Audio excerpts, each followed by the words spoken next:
Hi there and welcome. You're listening to Animals and Us, Voices of a New Paradigm.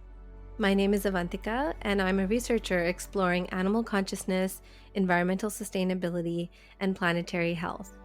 I want to help bring animal perspectives to the table and transform our relationship with the natural world. And I'm Barbara. I'm an animal communicator and retired veterinarian. My true passion is exploring the hearts and souls of animals and helping people come to a much deeper understanding of who the animals truly are at their core. This podcast is for anyone who loves animals and nature and has an interest in their own personal and spiritual development.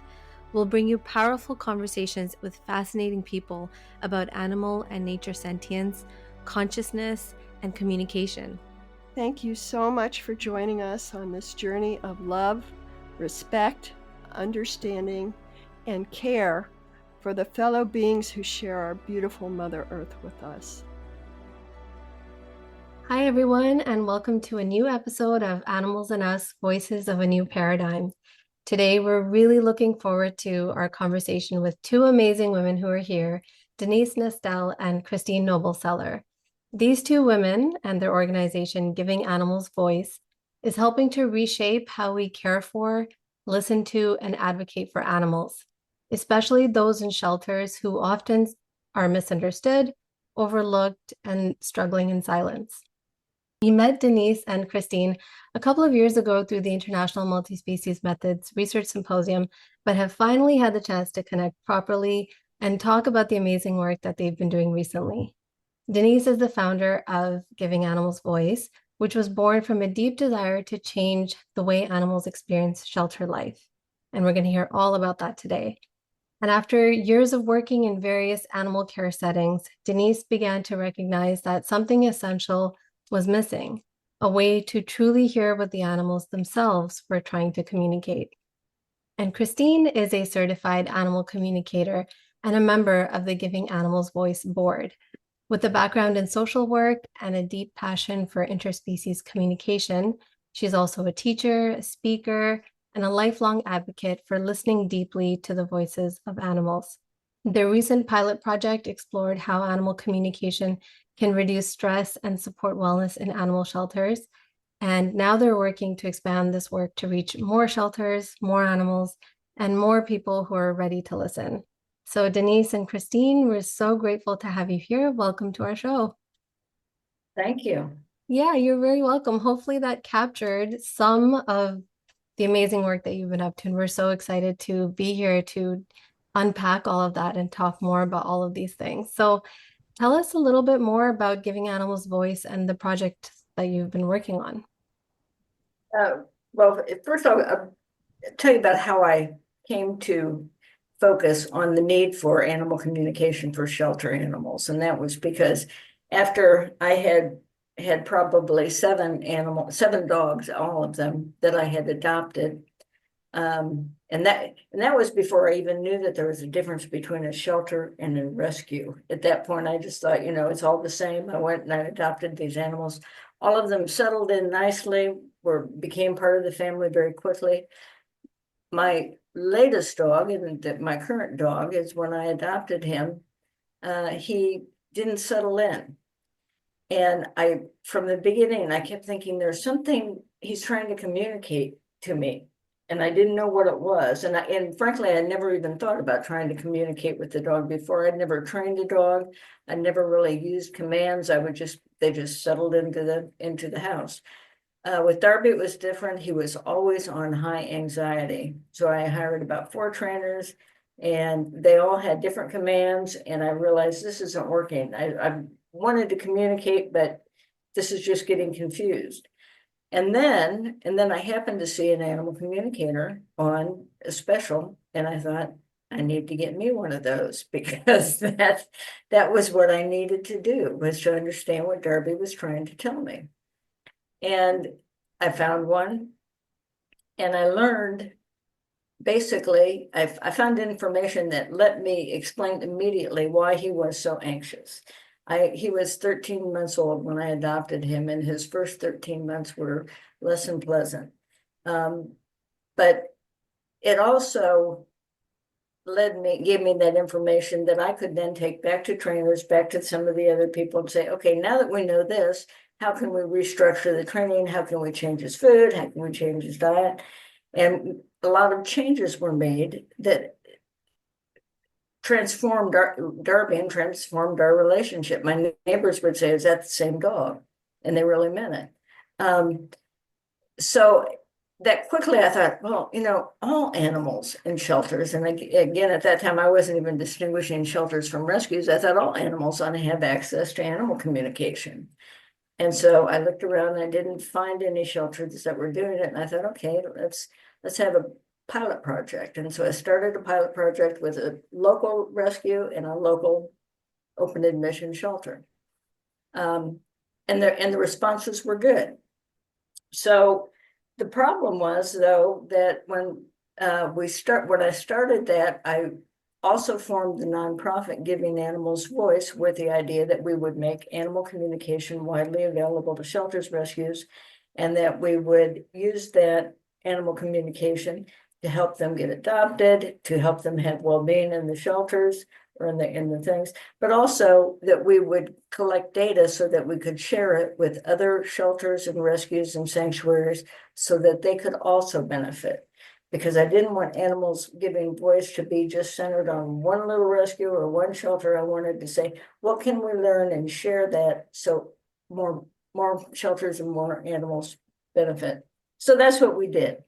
And we just did pilot 3, which was focused on mostly collecting data, and which is the biggest challenge in trying to collect data in a shelter, as anybody who works there will tell you.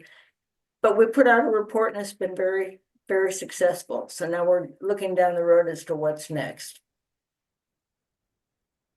Denise, that's great. And would you, just for people that don't know the difference between a shelter and a rescue, can you just briefly say what that is? Well, actually, there's a lot of controversy about that. I've heard the two main categories are shelters and rescues, but within them there are subsets. But shelters are usually government funded or have some kind of government money. Rescues very often are privately funded, although not always. Rescues also tend to be more, for example, animal specific, species specific, or whatever. Currently, there is a big trend for shelters to be, instead of having the shelter facility, to have a shelter, or a rescue, and they both try to foster as many of the animals as they can because of overcrowding. So that bright line difference between shelters and rescues is now kind of getting blurred. Oh, good. Good to know. Thanks. And how did you structure your pilot projects? Like, how did you set them up, and what kind of things were you looking for?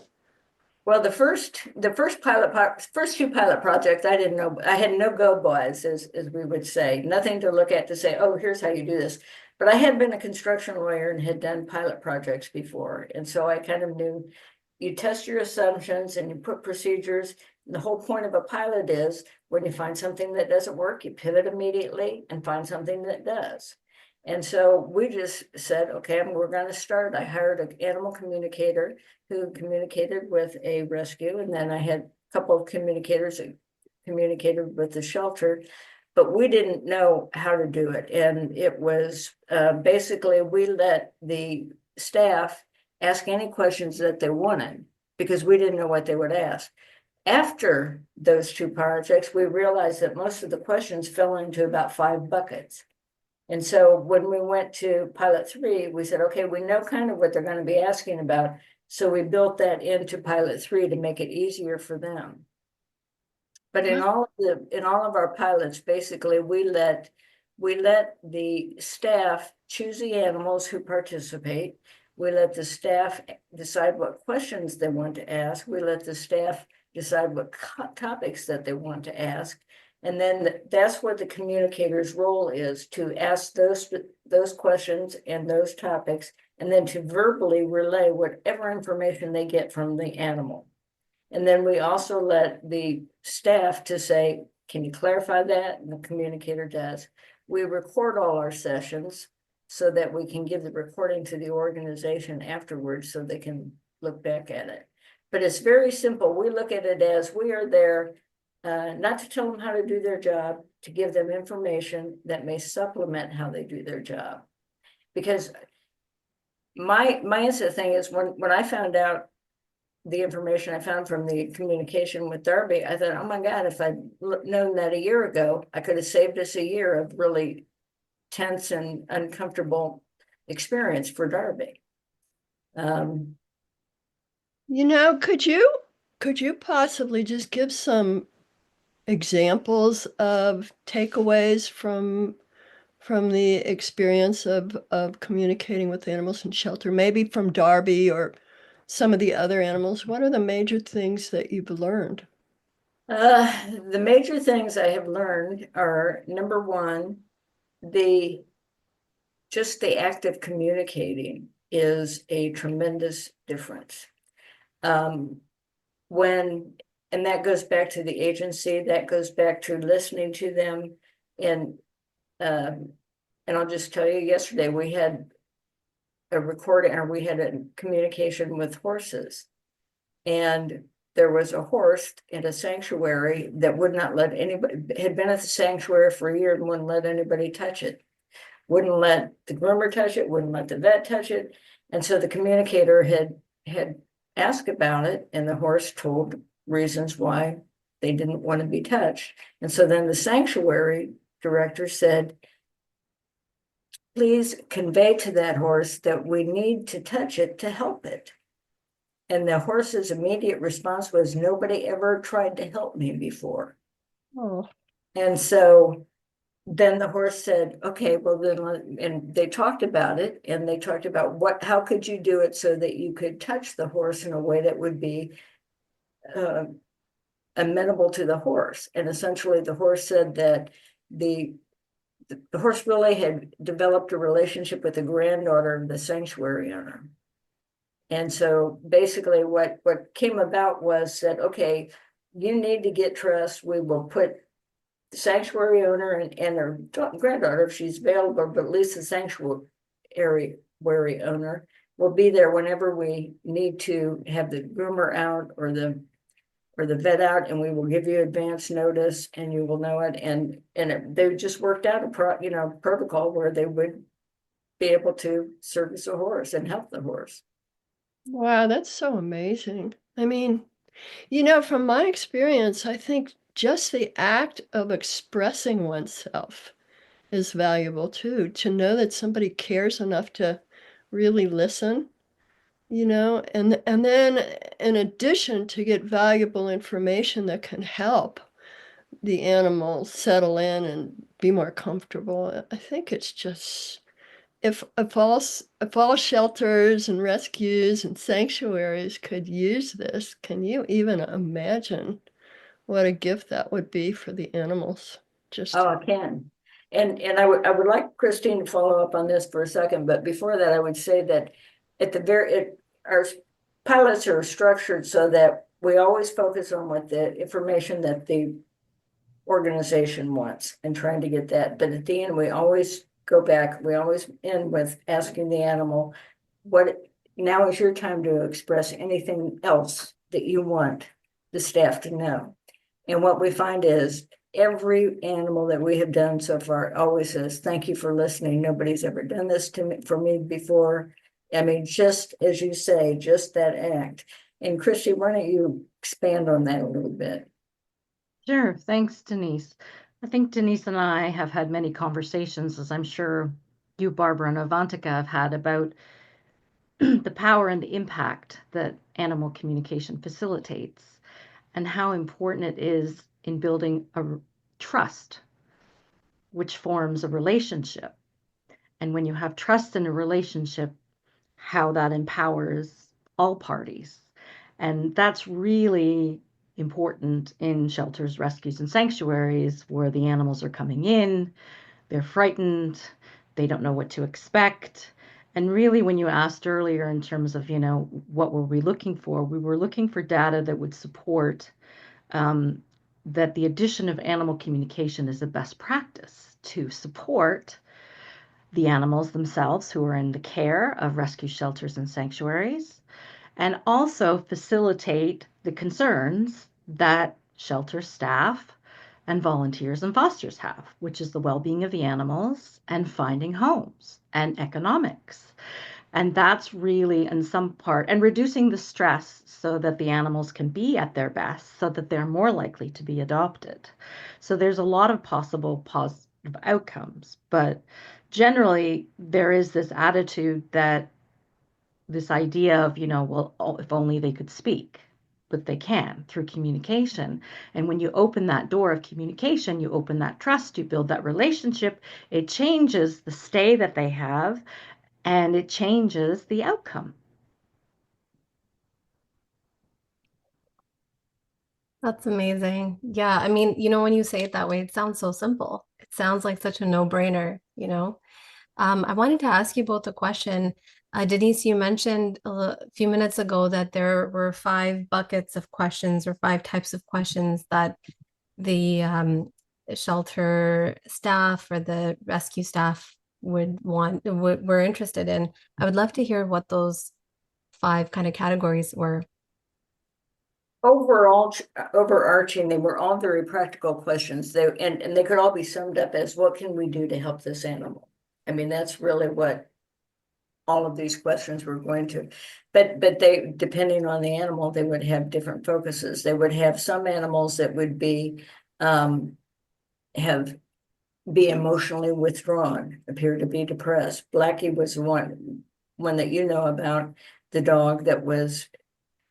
Blackie had been at the shelter or the sanctuary for, I think, 7 years or something, a long, long time. And he had been adopted once and very quickly returned. And what the sanctuary's question was what happened? Because it was overnight. And when we communicated with Blackie, what we got, and it was really heart-wrenching, he said, I've always been rejected my whole life. And when they came and got me, I thought, this isn't going to last. They don't know me. Why are they adopting me? And so he essentially admitted to sabotaging the relationship because he thought that was the inevitable conclusion anyway. And so the sanctuary then asked the next question, which was great. Said, well, can you ask him if he wants to find a home or if he wants to stay in the sanctuary? And he said, well, I'd love to find a home, but at least if I don't, I can, this would be good. I mean, I know I'm going to be safe here. I'm going to be cared for. So then we asked him to describe his ideal home and his ideal people, and he did. Well, and we send out surveys to all of the organizations afterwards and ask about their experience with the communication and if they've noticed any changes. And what the sanctuary director came back and said that she credits that communication with being the difference in Blackie's life, because she said he used to be in the back of his kennel, would never come out. And then after that session, and Blackie, like all the dogs, said, oh, thank you for listening to me. And this was a wonderful thing. And she said, but the next time we had an adoption day, somebody came in, wasn't even looking for Blackie, was looking for another dog, but Blackie suddenly had all this confidence, went out, talked to these people. And he had told us in the session he wanted a foster to adopt relationship. He said, I would like to be fostered so we can get to know each other, and then I will know they want me and they will know I want them. So, and they entered a foster to adoption relationship. And Blackie was, of course, very happy. They were very happy. They loved him dearly. He then had a medical emergency and he had to go back to the sanctuary to their vet to get it taken care of. And so the sanctuary contacted us and said, can you please have another session with Blackie and relay to him that he's back here, this we're trying to get him help, and we're trying to see if he can go back to them, and if he wants to go back to them. And he said, yes, I would love to go back to them. He said, but even if I can't go back to them, that was a wonderful experience. And excuse me, but I mean, the depth of his gratitude was just unbelievable. The good thing, and the reason I can smile now instead of cry, is that the procedures that Blackie had worked. He went back to them, they adopted him, and now they take him to work every day. So everything turned out well. But that was, I mean, that was an emotional issue that the communication was able to address. A lot of the issues that they want to address would be more like reactivity or aggression, which are always tough. Or they might be, they wonder if the animal is experiencing pain or discomfort. And of course, none of our communicators they know they can't diagnose or suggest treatment, and they don't. But what they can do is they can ask the animal if they're experiencing pain, what's the intensity, if they have an injury, can they remember when they got the injury, what caused the injury, and they can ask the animal, what could we do to help to bring healing or comfort. And so they can, even though they don't suggest any treatment or diagnosis, they can get the animal to try to tell what the animal thinks it needs. And then we always tell all of our organizations that we supply information. What you do with that information, you retain complete discretion as to what you do.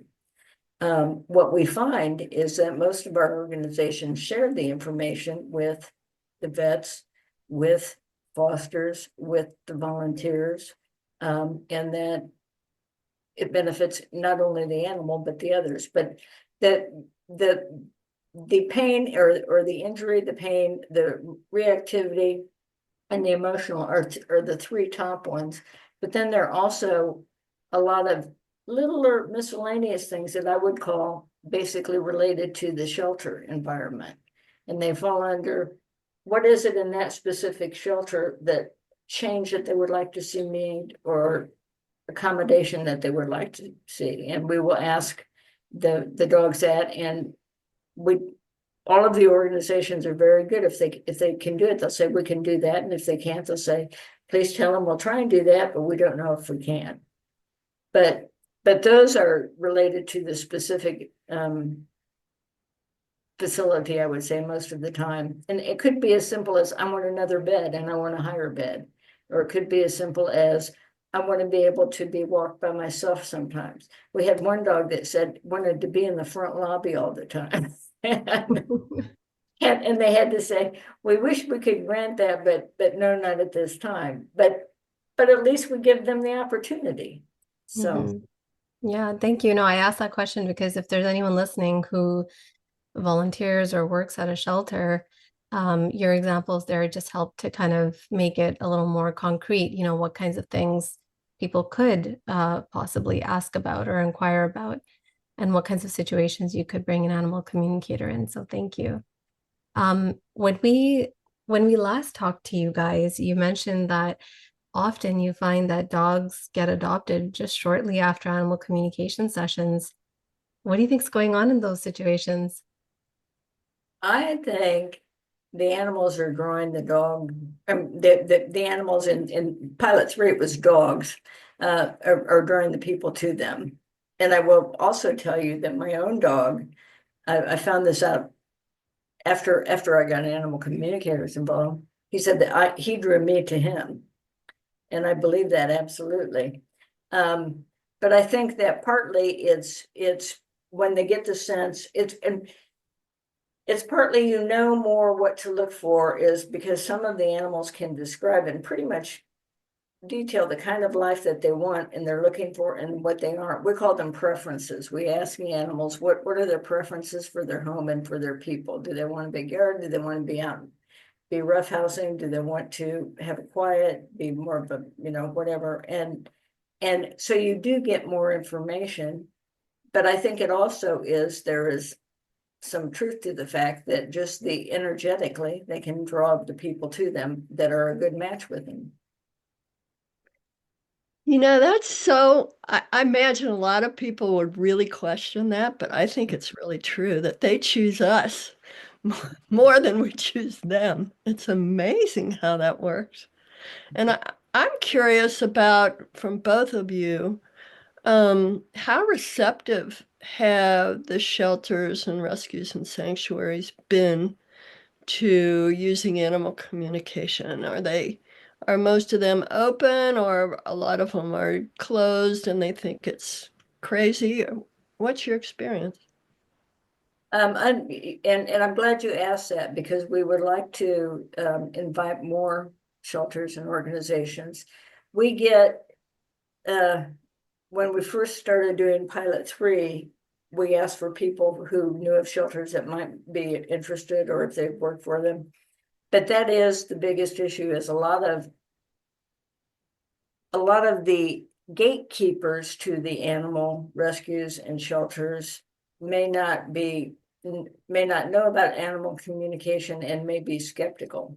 And we're fine with skeptics. We're fine, because we aren't trying to prove everything. We're just saying, we're giving you an experience. We've got this animal communication. You could sit in, we're going to communicate. You tell us what you think. And we got from our report, you can see they all say, yeah, this has a potential to change this animal's life, and it has a potential to be an effective tool in taking care of them on a daily basis. But we do continue to search for more shelters, more rescues, more sanctuaries to do it. One of the ways that we're going to do this, and I think we're jumping ahead a little bit, is we're trying to, now that we completed Pilot 3, we're kind of here thinking, okay, how can we take it up a notch and make it more accessible and available to more organizations? And Pilot 3 was pretty regimented, because we wanted to be able to collect the data and compare the data across different mixes and then get some data. Now we're saying, let's offer this to other species besides dogs. And let's also offer it into, it may be shelters especially are often very pressed for time. Maybe they can't afford an hour communication session. We are willing to adapt our format to them. If they would say, and in fact, we did that. We did a test session where we said, instead of giving an hour session and being able to cover all these topics, if you just have one topic, which was stress reduction, we will try and fit 3 animals in during the hour so you can get information on that.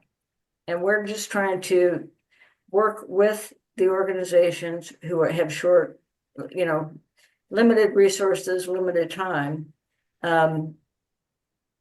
but without compromising, giving them the experience that will allow them to come to their own conclusion as to whether or not this is effective. And we are seeing that they're coming to that conclusion. And I'd just like to add to that, to your question, Barbara, that and Denise's answer, that there is a full range. There are people that we invite that we never hear back from.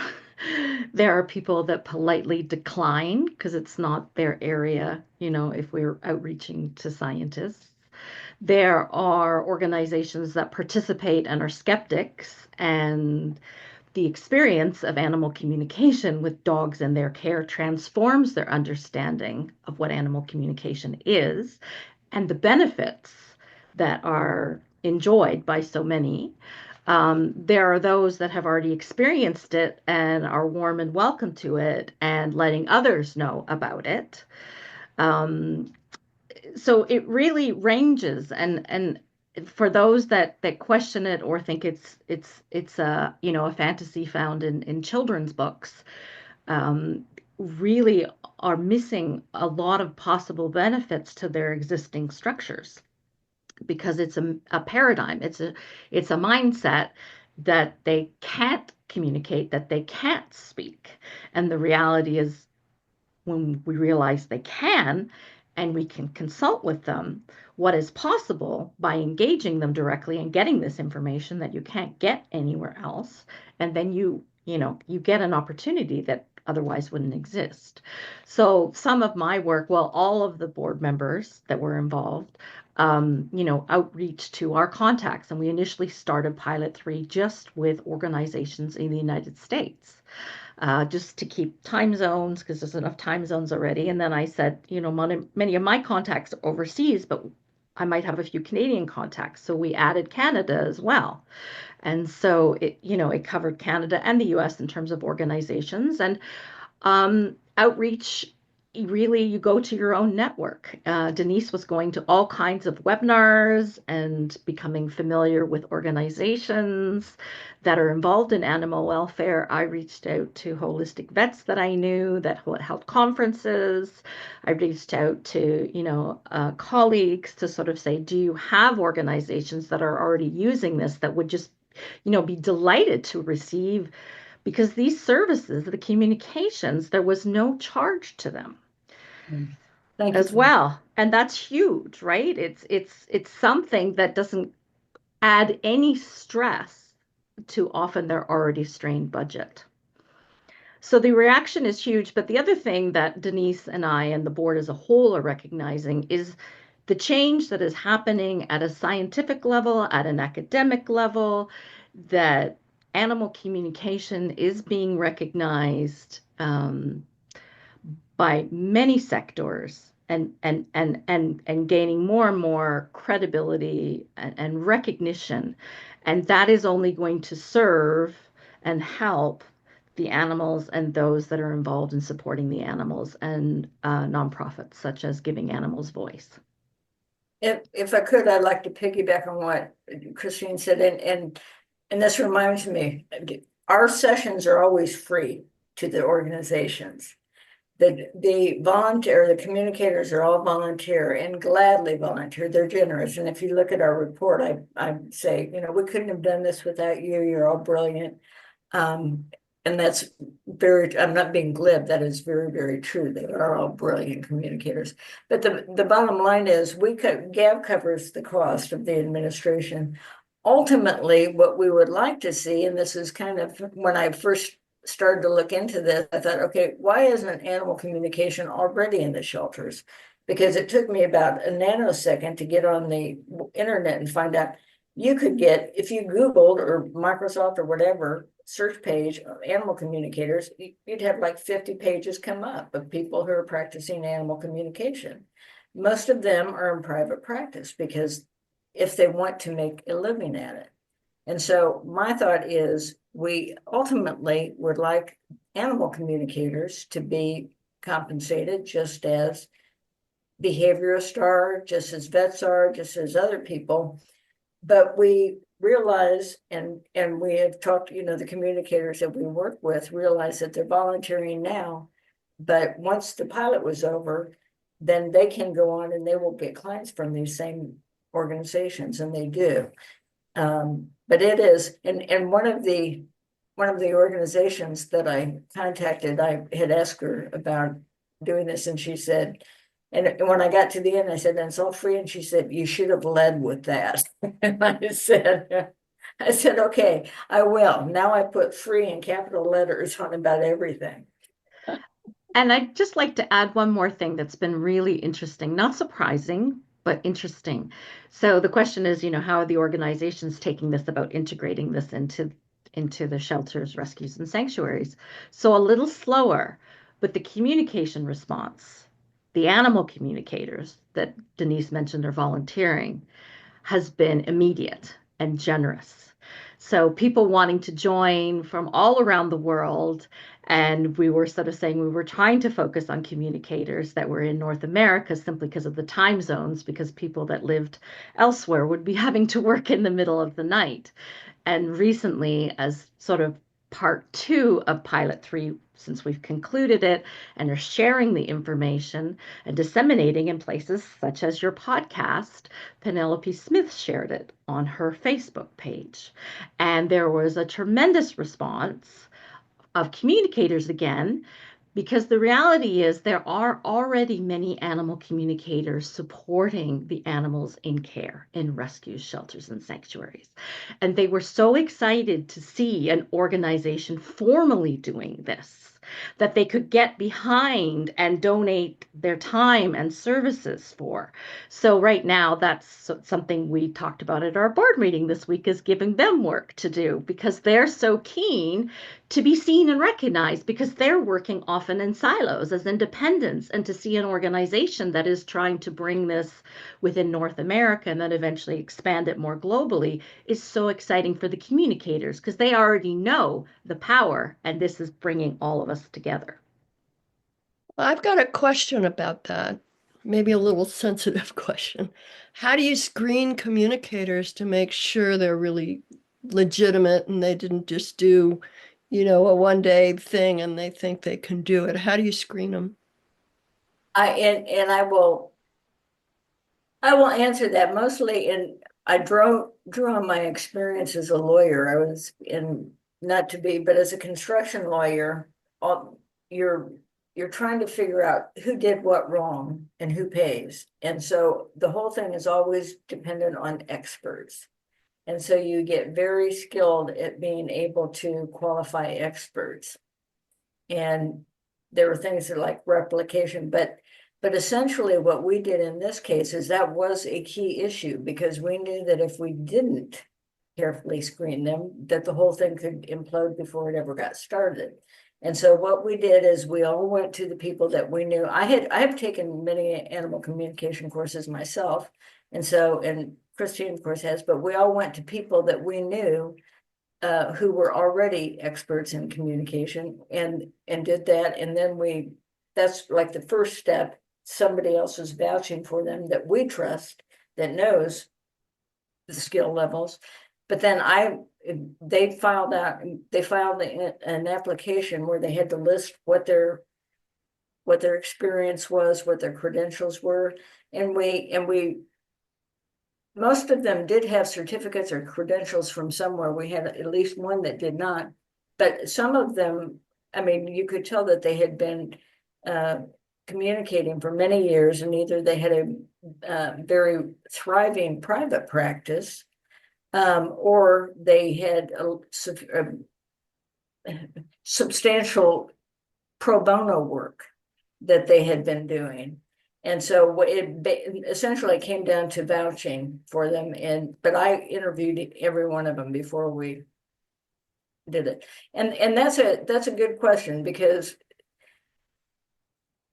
and this is really kind of getting far afield, but ultimately, if animal communication is going to expand, you're going to have to find a way to link the people who need the service with the people who can provide the service. And so that's always kind of been in the back of my head. What you're going to have to get ultimately is kind of like a LinkedIn business, where people can say, okay, these are my skills, because many animal communicators have specialties too. But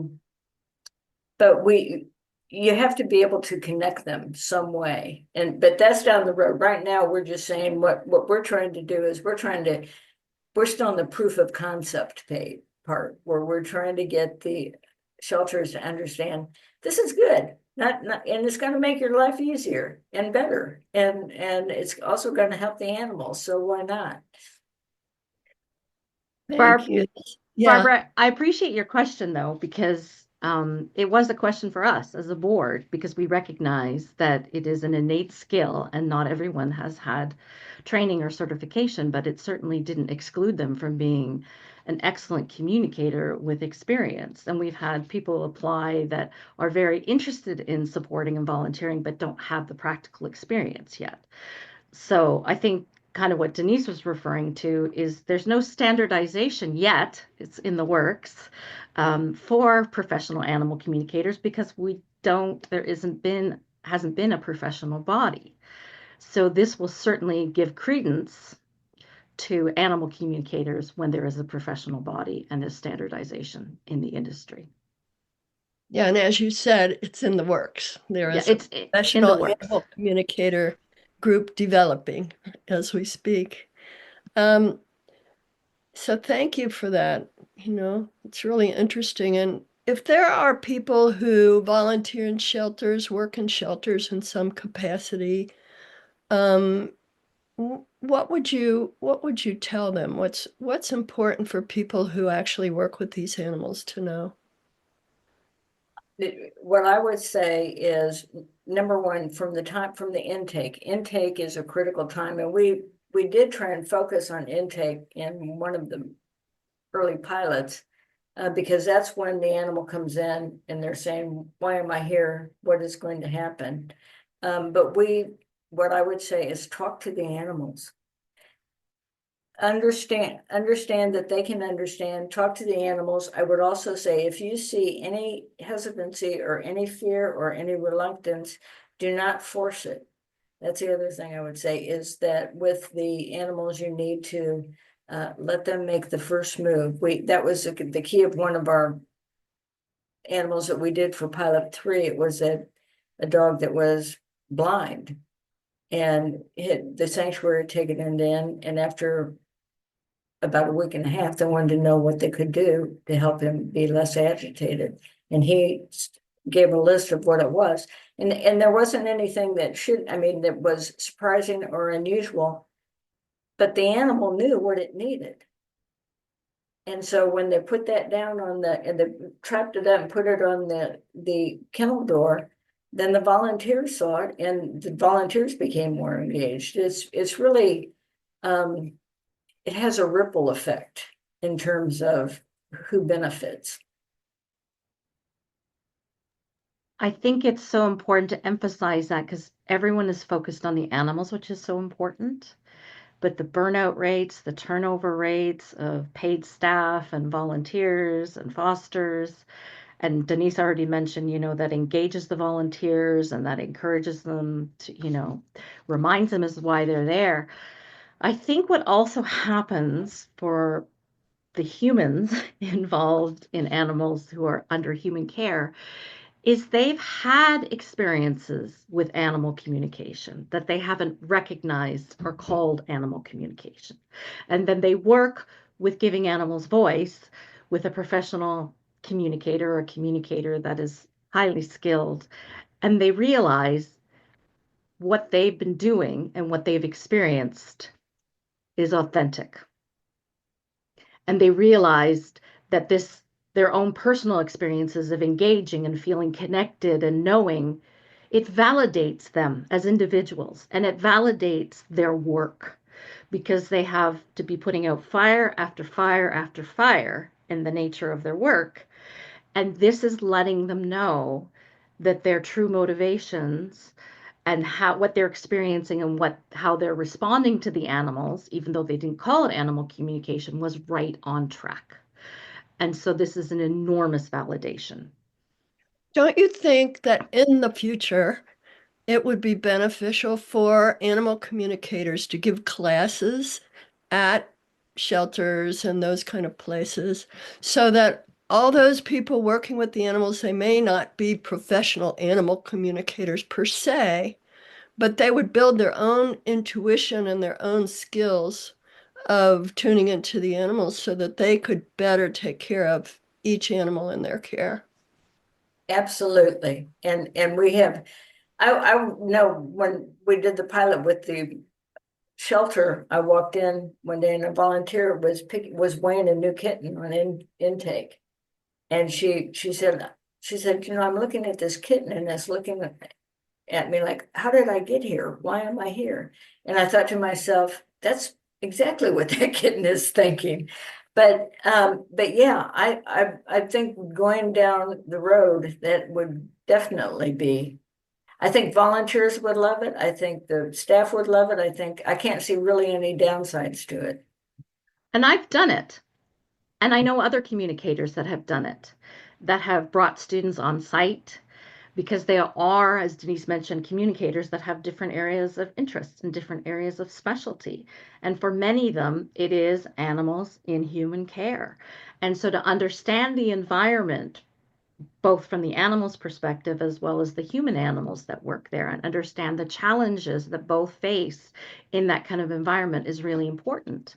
And I've also taught the staff, many of whom are volunteers, how to do this. Because again, it's just when they feel empowered, that the animals around them feel better as well, right? We walk into a room and, we can tell if there's been an argument. We can also walk in and we can feel good because the energy is good.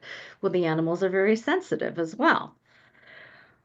So if we support the humans, there is as Denise said, there is a ripple effect to all involved. It's a win-win-win-win. Yeah, I have taught a small class too. And people were really interested and enthused. And I think it's such a great way to introduce them to animal communication so that when an animal communicator does come in, they're more receptive and they're also more open to receiving their own personal information from the animals. So that's great.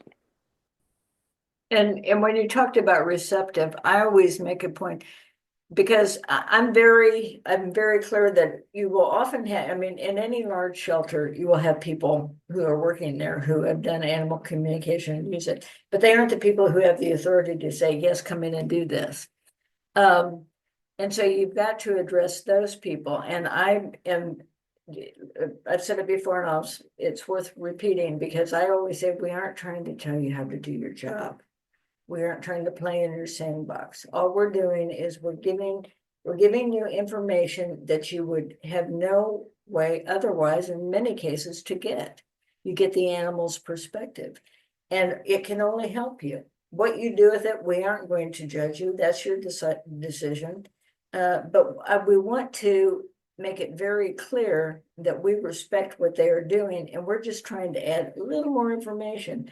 And the thing is, when I first started to look at this, because I had with my own dog, I saw a white paper that had been done on standardized test for aggression, and it was a peer-reviewed paper, and I think the AAWA put it out, and maybe the ASPCA and the American Vets. I mean, there were a lot of big bodies that were involved in it, but the title of the paper was talking about standardized test, and then it said : no better than flipping a coin.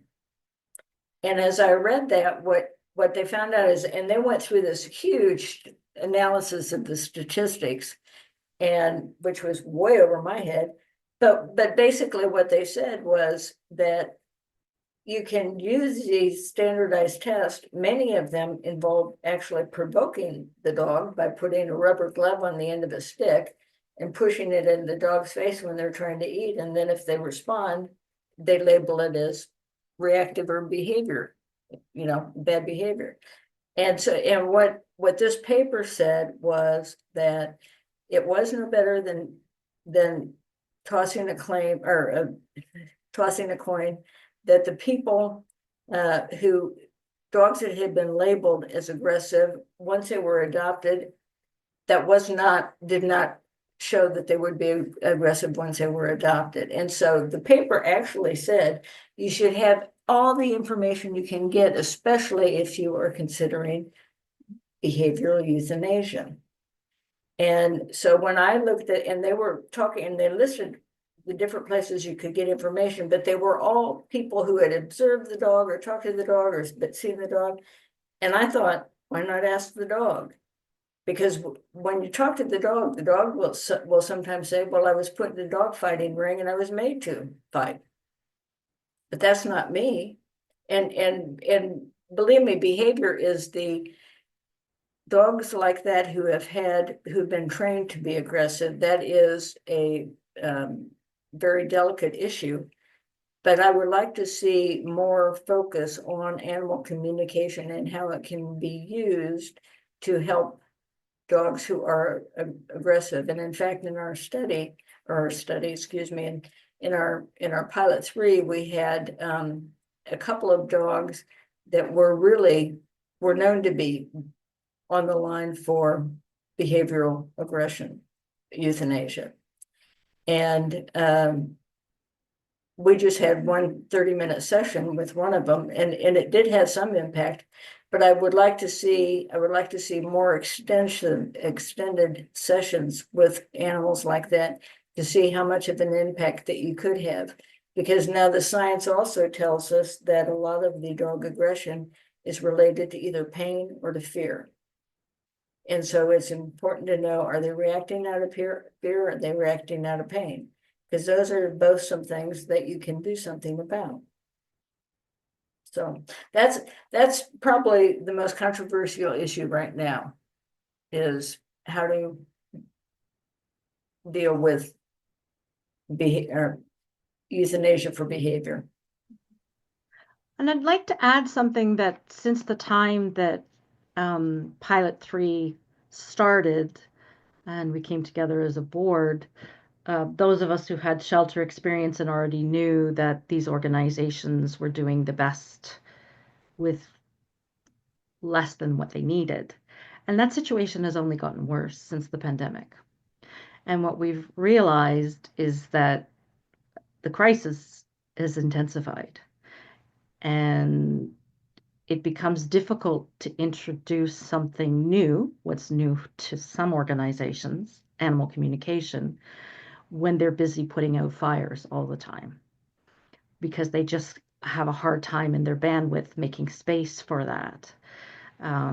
But it is an area where we would like to assist, particularly Denise had brought to our awareness the state of California in the United States is having significant issues of overcrowding, owner surrender in their shelters, and so animal communication could potentially be a new practice that could shift the current state.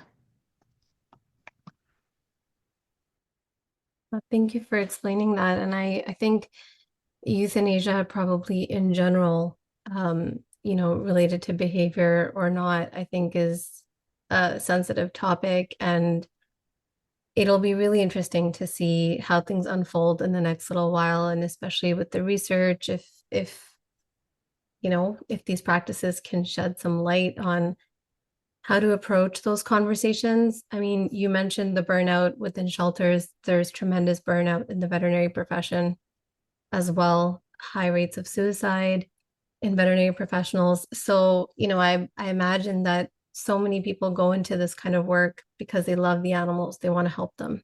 Mhm. And I know especially with vet school, it takes so much hard work and dedication to get through that. And people definitely don't give vets enough credit. Um, and it's just so unfortunate that these situations can be so emotionally, mentally, physically, and I would also imagine spiritually challenging. And I'm really curious to see if more conversations and more introduction of animal communication in these different settings, if it can help, like you both have said, help everybody involved. Um, you know, there might not be clear-cut answers, or maybe not yet, and like you said, you also don't want to um, overstep anyone's decision making, but to offer it as an additional tool, offer it as more information for them to consider, more information for everybody involved to consider and think about. I also wanted to mention, I think it's really nice that you've decided to focus on this specific application of animal communication because, like you said, Denise, you can go on Google and type in animal communicator, and there are pages and pages. And I remember when I was first venturing into this, also personally, just looking at this and experimenting with it, and bringing in animal communicators to communicate with my companion animals. It was so confusing to figure out who to go to and who to call, especially in this new virtual environment we're in. Can I trust this person? I'm going to be sending my money virtually, all of these things that I think, like you said, Denise, the LinkedIn or the, spaces where we can connect people to who they need. That's really, I would love to see that happen. Maybe it's a 5, 10 year, 15 years into the future, but it's really a hope that I have that, whether you're working in a shelter, or you would like to bring in an animal communicator for some other reason in some other context, that if you're open to it, where to find them, how to find a reliable, trustworthy animal communicator. So I really commend you for creating this space for um, people who are working in shelters to come and find you and say yes, when presented the opportunity. And also for the animal communicators, like you said, who specialize in this or who have a lot of experience in this to step up and say, yeah, I've been doing this or I can do this and to, bring them together. I think that's such a beautiful and powerful thing to do and can definitely see the ripple effect that you've already spoken about that I think the ultimate goal for all of us, I would like to imagine, is that we want to see human animal relationships transform for the better and improve. And so I think with that ripple effect, if more and more people can become open to this, sensitized to this, in the research that I'm doing right now, I'm hearing words like reawakening skills that they had when they were younger, or making them aware of skills that they had in the past that they didn't realize. You know, absolutely, it is a win-win, win-win-win-win all around, and it amplifies. And if we have the tools and the way and the methods to create the space for the animals to share, then we've got to at least give it a try. So thank you so much for what you're both doing, what Giving Animals Voice is doing. Tell us, where are you headed now? What support or collaboration are you looking for to take this work further?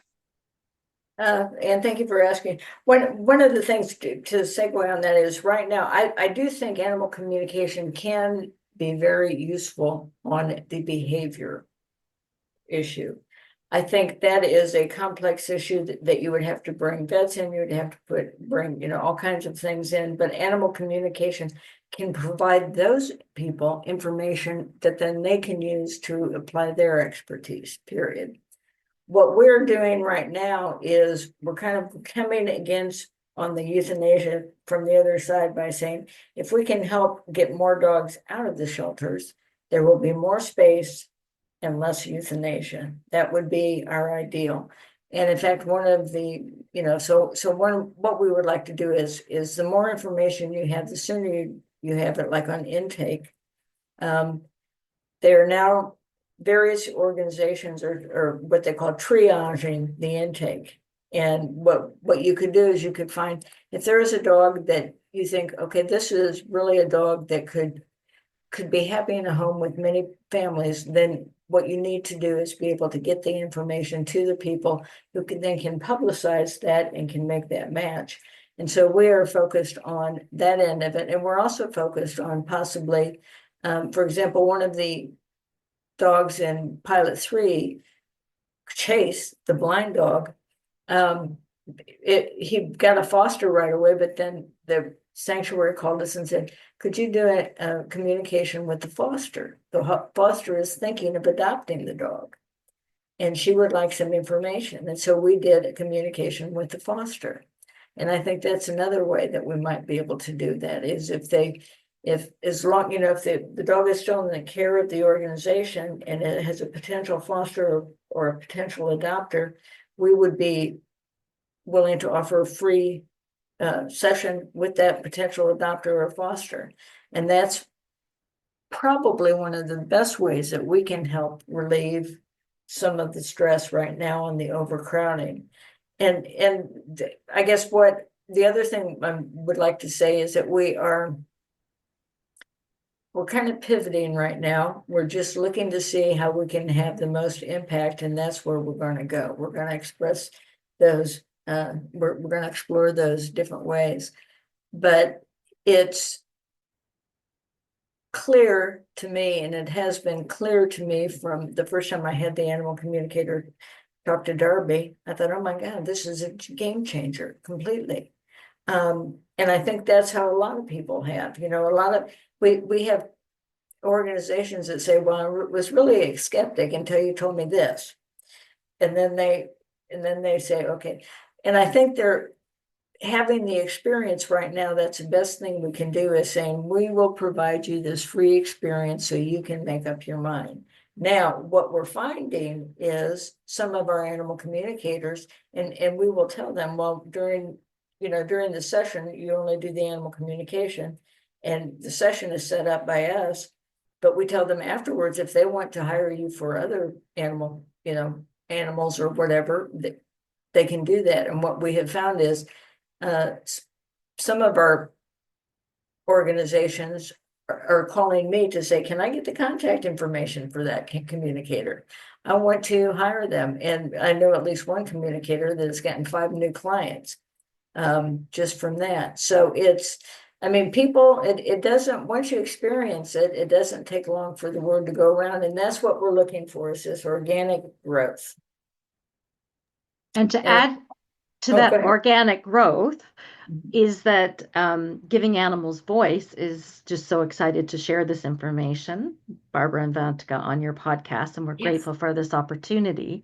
And we invite anybody who is taking in this podcast, if they make a connection with what we're doing, and there's so many ways to do that, we don't want to assume we know all those ways, to reach out to us. And you can go to our website, and there's a contact form on the website, and reach out, and you'll get Denise, and Denise will get back to you. Because the reality is, a lot of this has been organic, by people seeing and knowing what we're doing and then reaching out, and there has been an exchange or an offer. And that's, we want to be open to that. So our invitation is reach out, come speak to us at Giving Animals Voice. Wonderful. And tell us what the website is as well. The website is www.animalsvoice.org. And if you go on the website, we have our report on there, and you can see that. And we're in the middle of actually working on the website now, because now that we've finished pilot 3, we're transitioning. But one of the things that we're trying to emphasize on the new website is on the changes to the website is we're looking for input. If you have a good idea, that's what we want. We have never thought that we have all the answers or we know the best way. And I tell you, when I look back now and I've started this, I think, oh my God, if I had known then what I know now, I never would have done this, because the learning curve has been so steep. But that is why one of our 4 pillars of Giving Animals Voice is that we collect the data, we share it so that people, other shelters and organizations can develop their own processes, their practices, and benefit from our experience. So contact us, please. Yes, wonderful. We'll make sure that link is in the show notes. And I think, to your defense, Denise, this is all new, in the sense that this is slowly coming into the mainstream now. So how to take this to the masses, or how to create this awareness is something new. And I think I really appreciate your openness to ideas, your openness to people coming and sharing, other ways of connecting with you or working with you. Because I think those things we'll explore them together, collectively. I really, really enjoyed this conversation. I love your approach to, not forcing this on anyone and not going out there saying you have to try this or you have to do this, but really to invite people into just trying it. And I really appreciate that you're creating this opportunity in this space free of charge, to reduce the burden as much as possible, or to reduce the barriers to entry, and really letting people experience it for themselves, which I think is the most powerful thing we can do. I know in the research that we've been doing, I think a few people have said it, that there is an experiential component to even researching this, that once you see it happen or you participate, then you understand it differently, that you can't really grasp by just somebody explaining it to you, because this is hard to explain, especially if it, doesn't align with things you've heard before. So, and I really appreciate this idea of just asking the animals, what they need, that they know what they need. I think a lot of people, I was talking to a friend a couple of weeks ago about a situation, and it sounded to me like he thought all dogs would want the same thing. I've actually heard a few people say that, oh, of course they would all want this and this and this and a happy home and love and food. And when you start paying attention, you start asking these questions, you start seeing the kinds of things that they want, the diversity, the variety, the very individual needs and preferences that they have, then we can start, maybe seeing animals differently, recognizing that they have agency, they have, things that they can tell us that they would prefer to have. So, yeah, thank you so much for everything you're doing.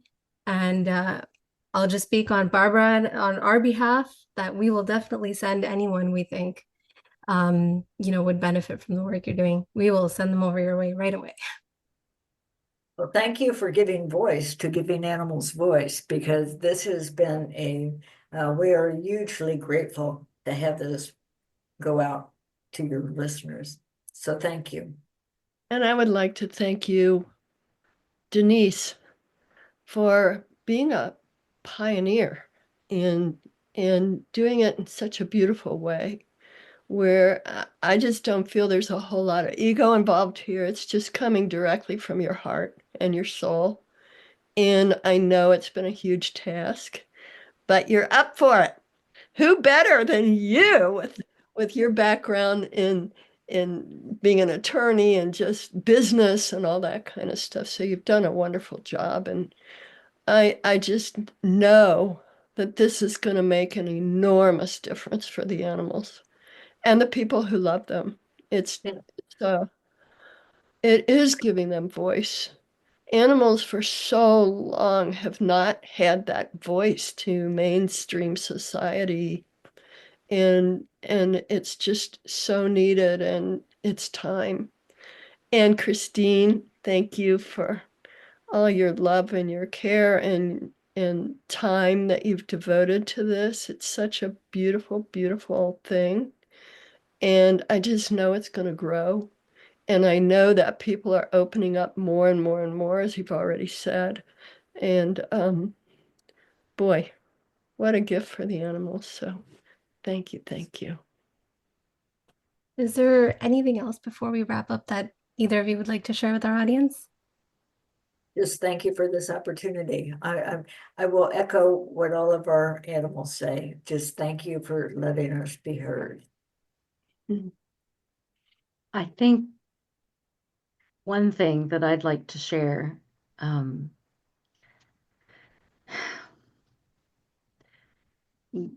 so much of what we do as humans is based on our human experience and our human convenience. And as we incorporate animals' voices and listen to them and hear them, would also love to hear their ideas on how we can work together on providing support for animals in care. And on that note, we now will have a short blessing for the animals, and thank you. Thank you. We'd like to end this podcast by taking just a moment to be quiet.